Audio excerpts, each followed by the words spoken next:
I really want them to understand that we only need to get there to work. We don't want to cause problems because our country is very hot.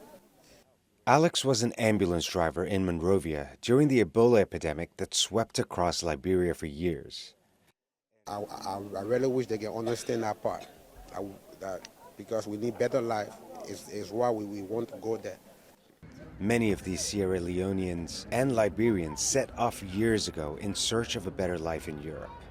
They're now in Niger, having been deported from Algeria and Libya. They say the beautiful game gives them a sense of acceptance rarely found on their journey. As you can see, we are here today with my fellow Sierra Leoneans. We are now, look at the place we are living and see where we are having toilets. There is no good shelter, there is no food. The International Organization for Migration has recorded a marked increase in migrants and refugees passing through Niger, especially the city of Agadez, since November last year. That's when Niger's coup leaders overturned a law that criminalized migrant smuggling since 2015. The government that had enforced the law on behalf of the EU was deposed in July.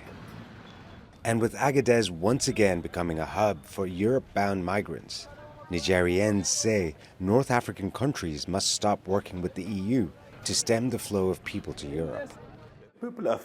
African people have never shown solidarity, and that's what lies at the root of our problems. Even today, the brothers of the Maghreb have disassociated themselves from their African brothers. They do not consider themselves African, even though they are African like us.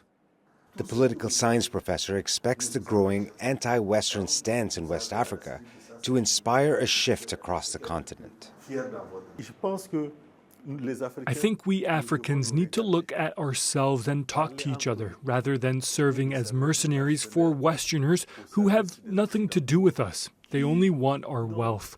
I think those who serve France should look at themselves and be ashamed and ask forgiveness for the harm they've done to this continent, to the Sahel, over the past 50 years. It's a sentiment that's recently been passing from one country to another in the Sahel after a string of military coups in sub-Saharan Africa. The goal, they say, is to change the status quo. Rahul Radhakrishnan, TRT World, Niamey, Niger.